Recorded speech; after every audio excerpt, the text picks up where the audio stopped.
Assalamualaikum warahmatullahi wabarakatuh. Perkenalkan, nama saya Muhammad Ilyas Akuba, NIM 1314210117. Di sini saya akan mempresentasikan materi tentang perbaikan berkelanjutan. Yang pertama ada pentingnya perbaikan berkelanjutan atau continuous improvement. Perbaikan berkelanjutan atau continuous improvement yang menjadi tujuan organisasi dapat terlaksana sering sejalan dengan perbaikan mindset organisasi yang lebih menekankan pada efisiensi dan efektivitas biaya yang dikeluarkan secara maksimal hasil yang didapatkan oleh organisasi. Continuous improvement atau CE adalah sebuah konsep mengenai bagaimana mencapai standar kualitas yang optimal melalui beberapa langkah perbaikan yang sistematis dan berkesinambungan.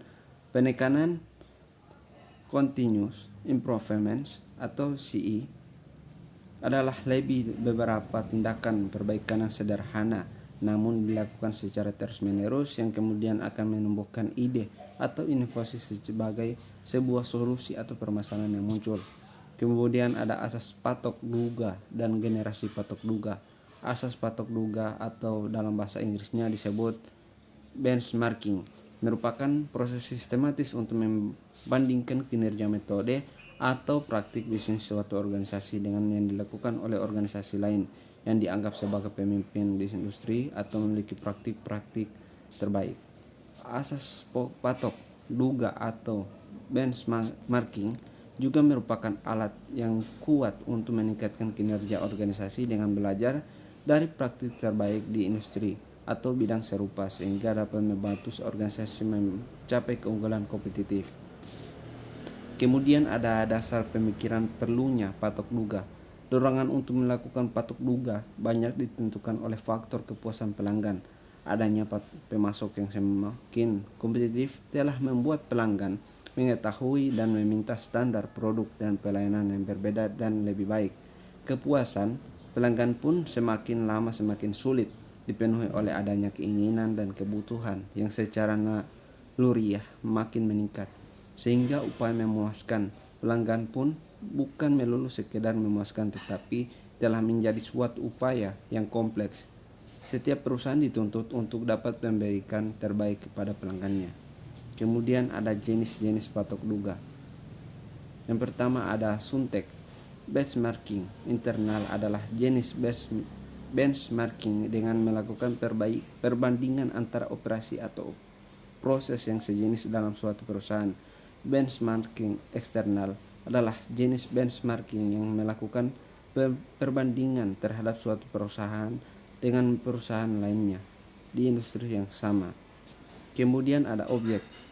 Strategi benchmarking adalah jenis benchmarking dengan melakukan pengamatan bagaimana suatu perusahaan mengungguli persaingannya. Strategis benchmarking adalah suatu upaya pengamatan tentang bagaimana perusahaan lain mampu lebih unggul dari kompetitor lainnya pada banding yang sama. Proses benchmarking adalah jenis benchmarking yang dengan melakukan perbandingan pada proses-proses kerja suatu perusahaan. Proses benchmarking adalah suatu upaya dalam mengamati dan juga membandingkan berbagai kegiatan operasional atau sistem operasional dalam suatu perusahaan, seperti sistem pembayaran, pelayanan pengguna, pelayanan pelanggan, dan perekrutan tenaga kerja. Kemudian ada peranan manajemen dalam patok duga. Manajemen memegang peran penting dalam proses patok duga. Tanpa adanya dukungan, keterlibatan, dan komitmen dari manajemen puncak, maka tidak mungkin dilaksanakan patok duga. Berbagai pertimbangan patok duga yang membutuhkan dukungan manajemen sebelumnya prosesnya dapat dimulai adalah komitmen terhadap perubahan, pendanaan personil, pengungkapan, dan keterlibatan. Kemudian ada hambatan kesuksesan patok duga terbagi menjadi 4. Yang pertama ada fokus internal, yang kedua ada tujuan benchmarking terlalu luas, yang ketiga ada jadwal yang tidak realitas, dan yang keempat ada komposisi tim yang kurang tepat. Yang terakhir ada Kesimpulan. Dari definisi di atas dapat dikatakan bahwa benchmarking membutuhkan kesiapan fisik dan mental. Secara fisik karena dibutuhkan kesiapan sumber daya manusia dan teknologi yang matang untuk melakukan benchmarking secara akurat.